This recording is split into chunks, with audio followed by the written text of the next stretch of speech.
I'm Julia, and I never thought my life would end up this way. My family was very typical while I was growing up, normal for us, anyhow. While my mom took care of the house, my dad was constantly occupied with his window frame company. We were comfortable, but not wealthy. Dad hardly ever discussed work at home. He would ask me how school was doing, kiss mom, and arrive late. That was all. But I was content in my own little universe, so I didn't mind. I can still recall the day that everything changed. I was 22 years old, just out of college, and attempting to make sense of my life. I heard Dad talking tensely on the phone. No, not at all. I will not allow you to take over my business. He remarked, I've worked too hard for this. I couldn't help but listen in, even if I shouldn't have. As I listened, my stomach turned. Dad's business was having problems. Why had he remained silent? I kept a careful eye on him at supper that evening. Joking with Mom about her overcooked pot roast, he appeared normal. However, I could see the lines of stress around his eyes and how his grin fell short of them. I had to take action. However, what? I had absolutely no business knowledge. Even yet, I couldn't watch helplessly as my family's means of subsistence were decimated. I performed some research the following day. It was easy to identify the prominent businessman, Robert Caldwell, who was attempting to take over Dad's company. Our home was close to his office. When I asked to see Mr. Caldwell, the receptionist gave me a weird look. "Do you have a scheduled appointment?" she said, raising an eyebrow. "No, but it's crucial." "Just 5 minutes, please," I pleaded. She must have felt sorry for me because she waved me to the elevator after making a phone call. On the top floor, she stated. The ascent seemed to go on forever. As soon as the doors opened, I saw Robert Caldwell in person. He was older than I thought, with piercing eyes and silver hair. He looked me up and down and remarked, well, what are we holding here?" I took a deep breath. "My name is Julia Thompson, Mr. Caldwell. I'm here to discuss Thompson Windows, my father's business." He raised his eyebrows. "Does Thompson have a daughter? This is not what was intended. Come on in and let's discuss." I tried not to stare at the scenery as I followed him into his office. He motioned for me to have a seat as he sat behind his enormous desk. "So, Miss Thompson, what can I do for you?" I took a deep breath. "Please don't take over my father's company. It means everything to him. There must be another way." Caldwell leaned back, studying me. "Interesting. I have a proposition for you, Miss Thompson. I'll leave your father's company alone if you agree to marry my son." I stared at him, sure I'd misheard. "Excuse me." "You heard me. Marry my son. Make him grow up a little. Do that and your father's company is safe." I left Caldwell's office in a daze. Marry his son? Was he insane? But the more I thought about it, the more I realized I didn't have much choice. It was either this or watch my father's life's work crumble. The next day, I found myself back in that intimidating office. Caldwell was waiting, a smug smile on his face. "So, Miss Thompson, have you made your decision?" I took a deep breath. "Yes, I'll do it. I'll marry your son." Caldwell clapped his hands together. "Excellent. Let me introduce you two, shall we?" Before I knew it, I was being ushered into another room, and there he was, Caldwell's son. I'd expected some stuffy businessman type, but the man who stood up to greet me was anything but. He was tall, with messy dark hair and a crooked smile. "Hey," he said, extending his hand. "I'm Jack. You must be Julia." I shook his hand, trying not to show my surprise. "Yeah, that's me."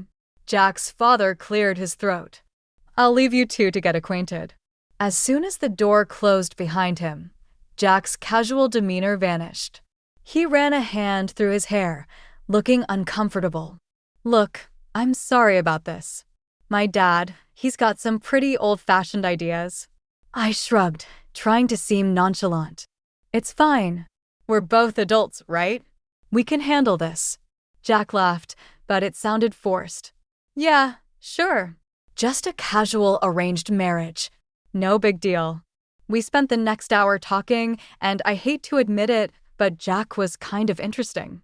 He was smart and funny, even if he did seem a bit irresponsible. I could see why his father wanted him to grow up. Over the next few weeks, Jack and I started dating, if you could call it that. We went out to dinners, movies, the usual stuff. But there was always this undercurrent of awkwardness. We both knew this wasn't real, no matter how much we pretended. And so, 6 months after that fateful meeting in Caldwell's office, I found myself walking down the aisle. My dad looked so proud, so happy. He had no idea of the deal I'd made to save his company. As I said my vows, I looked into Jack's eyes. There was no love there, not really. But there was friendship. And maybe that could be enough. The reception was a blur of congratulations and champagne. Jack's mother, Elizabeth, cornered me at one point, her smile tight. "Welcome to the family, dear," she said, her voice dripping with insincerity. "I do hope you'll make Jack happy." I plastered on my best fake smile. "I'll certainly try, Mrs. Caldwell." As we left for our honeymoon, I caught a glimpse of my father-in-law. He was beaming, clearly pleased with himself. I felt a flash of anger. This was all just a game to him. The first few years of our marriage were interesting, to say the least. Jack and I settled into a routine of sorts. We lived in a nice house, courtesy of his father's wealth, but it felt more like we were roommates than husband and wife. I tried my best to be a good influence on Jack. Slowly but surely, I saw changes in him. He started spending less time with his party-loving friends and more time at the office with his father. I could see the pride in his father's eyes when Jack started showing real interest in the business. It made me feel like maybe this whole arrangement wasn't for nothing. Jack's mother, on the other hand, was a different story. She never outright said anything, but I could feel her disapproval radiating off her in waves, the way she'd purse her lips when I spoke, or the backhanded compliments she'd give. "Oh, Julia, that dress is interesting. So brave of you to wear something like that." I'd grit my teeth and smile. "Thank you, Mrs. Caldwell." Despite the challenges, I held on to hope. Maybe, just maybe, Jack and I could grow to love each other. Maybe when we had kids, things would change.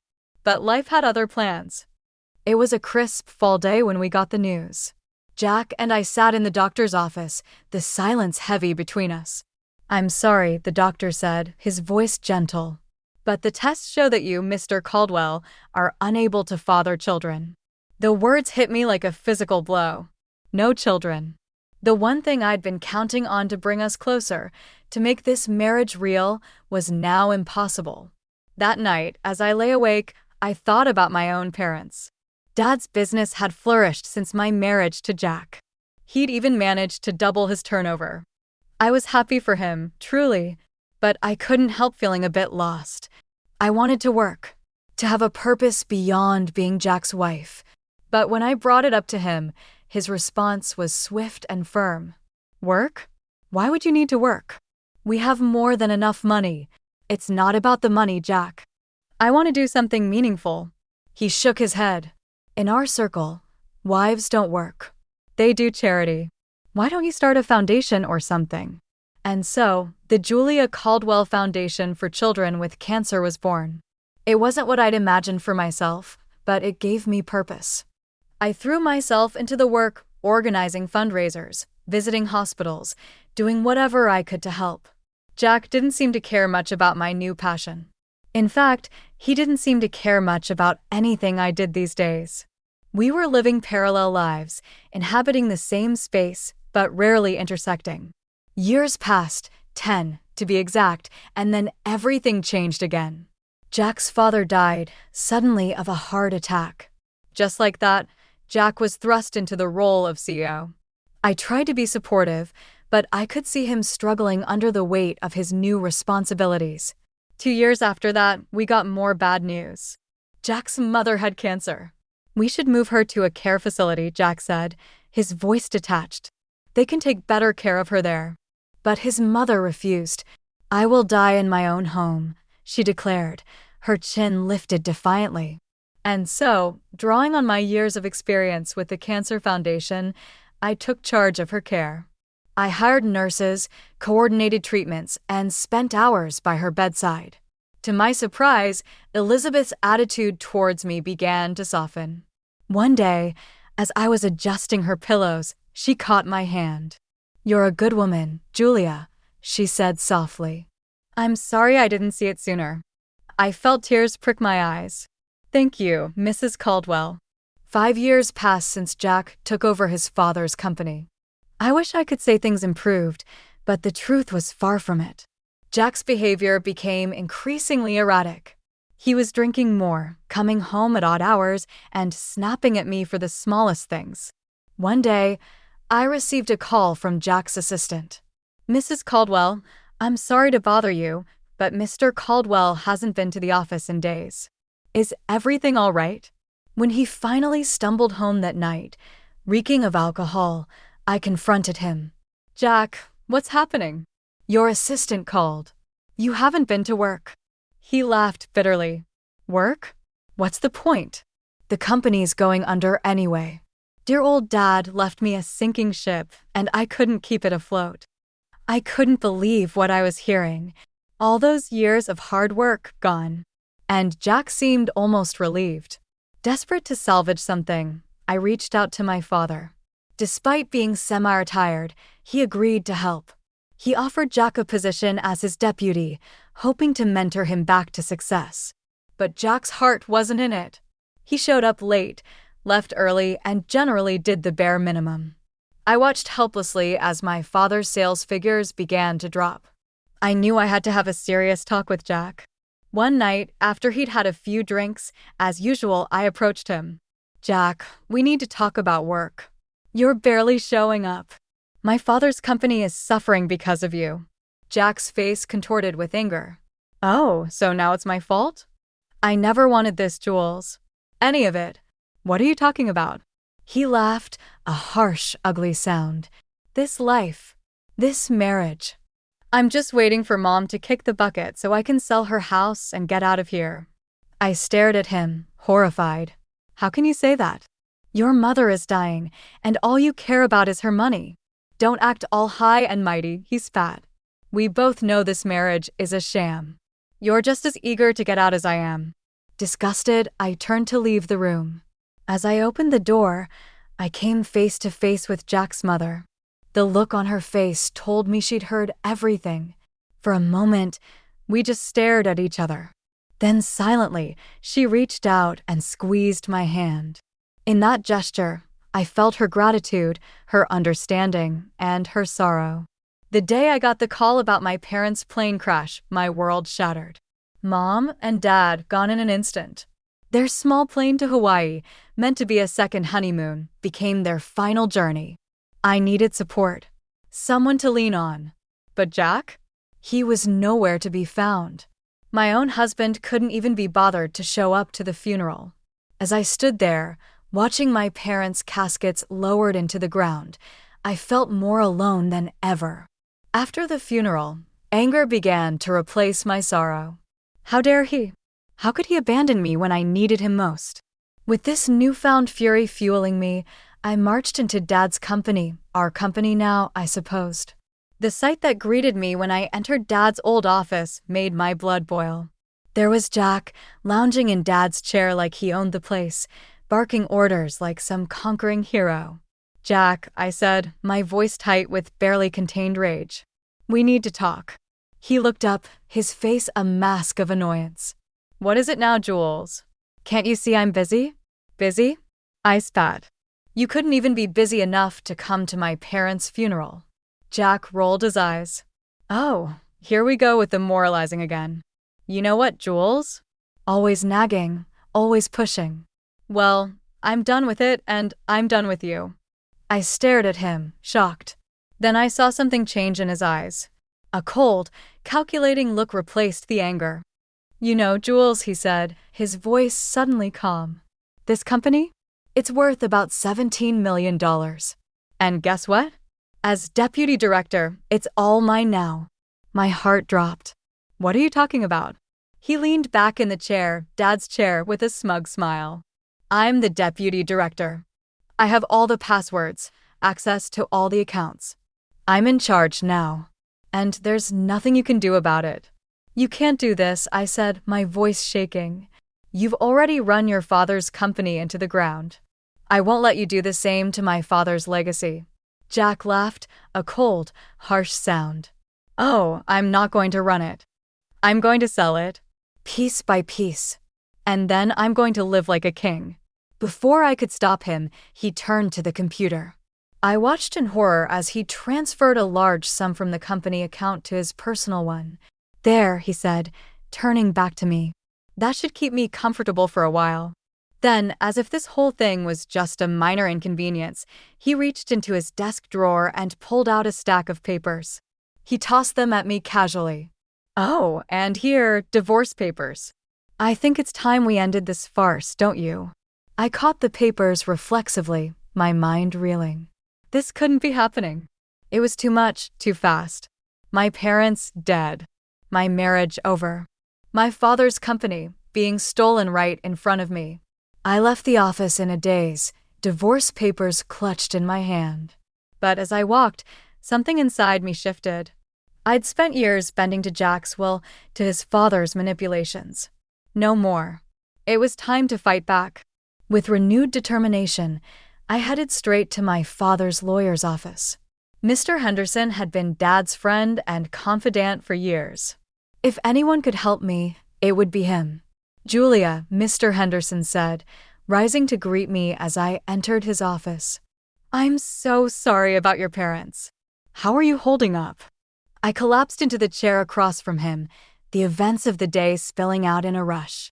Mr. Henderson listened patiently, his expression growing grimmer by the minute. When I finished, he leaned back in his chair, a small smile playing on his lips. Julia, I think it's time I shared something with you. Your father's will, he made some changes just before the accident. As he read the will, I felt a weight lifting off my shoulders. The company, it was mine. All mine. Dad had left it to me, not Jack. But there was more. Mr. Henderson looked up from the papers, his eyes twinkling. There's something else you should know. Your father dismissed Jack 2 weeks before his death, fired him outright. I couldn't help it. I laughed. A real, genuine laugh for the first time in what felt like forever. So, all those orders Jack was giving, completely meaningless? I asked. Mr. Henderson confirmed. Then he pulled out an envelope. There's one more thing, a letter from your father. With shaking hands, I opened it. Dad's familiar handwriting blurred as tears filled my eyes. My dearest Julia, if you're reading this, it means I'm gone. I'm sorry for leaving you like this, but I hope I've left you with the tools to build the life you deserve. The company is yours now. And Jules, it's time to let go of Jack. You've given enough of yourself to that marriage. It's time to live for you. I love you, sweetheart. Make me proud. I looked up at Mr. Henderson, wiping my eyes. Do you have a pen? Without a word, he handed me one. I signed the divorce papers Jack had given me, feeling lighter with each stroke of the pen. Can you file these?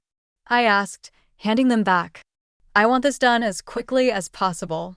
Mr. Henderson nodded. Consider it done. As I left his office, I felt free for the first time in years. Maybe for the first time ever. I was in control of my own life. No more Jack. No more Caldwells pulling my strings. On impulse, I pulled out my phone and called Sarah, my best friend from the charity foundation. Sarah, it's Julia. Want to meet for coffee? I've got some news. An hour later, we were seated in our favorite cafe, lattes in hand. So, Sarah said, eyeing me curiously, what's this big news? I took a deep breath, then let it all out. Jack, the company, the divorce. Sarah listened, her eyes widening. When I finished, she reached across the table and squeezed my hand. Girl, you're free. And now you're the boss. I couldn't help but smile at her enthusiasm. I don't know, Sarah. Can I really run a company? She fixed me with a stern look. Are you kidding me, Julia? You've been running that charity foundation like a pro for years. You're smart, you're organized, and you actually care about people. You're going to be an amazing CEO. After my talk with Sarah, I felt invigorated. It was time to face the music and get my things from Jack's house. I never really thought of it as my home, and now I knew why. I found my mother-in-law, Elizabeth, in the living room. Her face was drawn, tired from her ongoing battle with cancer. "Elizabeth," I said gently, "I'm here to get my things. Jack and we're getting divorced." To my surprise, her eyes filled with tears. "Julia, I know I haven't always been kind to you, but you've been so good to me. Would you consider taking me with you?" I was stunned. "You want to come with me?" Before she could answer, the front door slammed open. Jack stormed in, his face red with fury. "You," he shouted, pointing at me. "What the hell did you do?" "The company accounts are blocked. I can't access the money." I straightened my spine, looking him in the eye. "That money isn't yours, Jack. It never was. Oh, and by the way, my father fired you 2 weeks ago. You have no claim to the company. I've already instructed security not to let you in the building." Jack's mouth opened and closed like a fish out of water. Then his gaze shifted, noticing his mother packing a suitcase. "Mom, what are you doing?" Elizabeth looked at her son, her expression a mix of sadness and determination. "I'm going with Julia. I'm sorry, Jack, but you've proven to be unreliable." Jack's face turned an even deeper shade of red. "Unreliable? Me? This is all your fault. You raised me to be this way. Your coddling, your expectations." He turned to me, his voice dripping with venom. "Fine. Get out. Both of you. I don't need either of you." I felt a wave of pity for him. This angry, bitter man was a far cry from the charming, if irresponsible, guy I'd married. But I couldn't let that sway me. Not anymore. "Come on, Elizabeth," I said softly. "Let's get your things." As we packed, Jack continued to rant and rave, hurling insults and blame. But we tuned him out, focusing on the task at hand. The drive to my parents' house was quiet. Elizabeth dozed in the passenger seat, the stress of the day taking its toll. As we pulled up to the house, a lump formed in my throat. It felt strange coming here without Mom and Dad.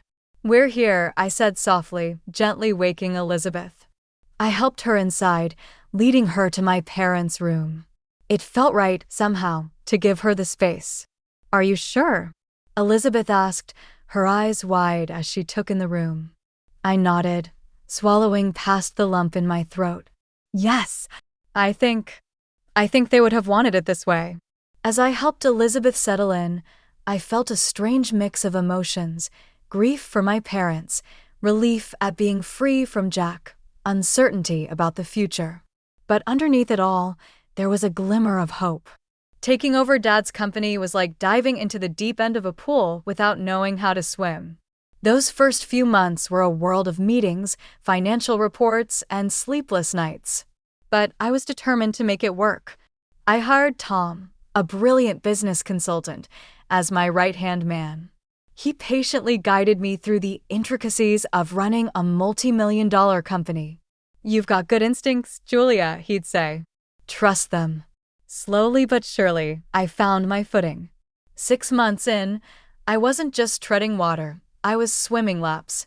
The company's performance began to improve, and I felt a surge of pride knowing Dad would have been pleased. Through it all, I never neglected the Cancer Foundation.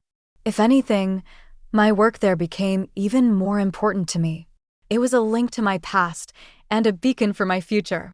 Elizabeth's condition worsened over time. I threw myself into her care, determined to make her final days as comfortable as possible.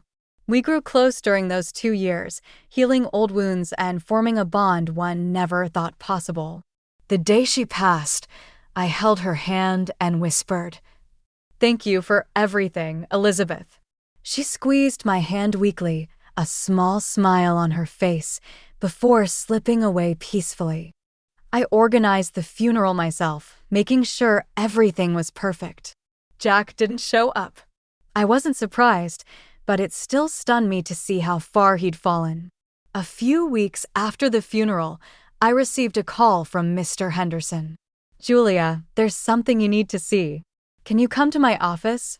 When I arrived, I was shocked to see Jack there, a young blonde hanging off his arm. He smirked at me. "Well, if it isn't the little CEO. Don't worry, I'm just here to collect my inheritance. Mom and I might have had our differences, but blood is thicker than water, right?" I bit my tongue, waiting for Mr. Henderson to speak. The lawyer cleared his throat and began reading Elizabeth's will. As he spoke, I watched Jack's smug expression morph into disbelief, then fury. "And so I leave my house and all my savings to Julia Thompson, with the stipulation that the money be donated to the cancer foundation she so passionately supports." Tears sprang to my eyes. Elizabeth's final act of kindness overwhelmed me. Jack exploded. She manipulated Mom. She's a fraud. A gold digger. She ruined my life, and now she's stealing my inheritance." His girlfriend, looking bewildered, stepped away from him. "You said we'd be set for life with this money. I'm out of here." She stormed out, leaving Jack sputtering. As I left the office, I heard Jack's continued ranting fade behind me. I felt light. Free. Elizabeth's gift wasn't just about the money, it was validation. She had seen me, truly seen me, and found me worthy.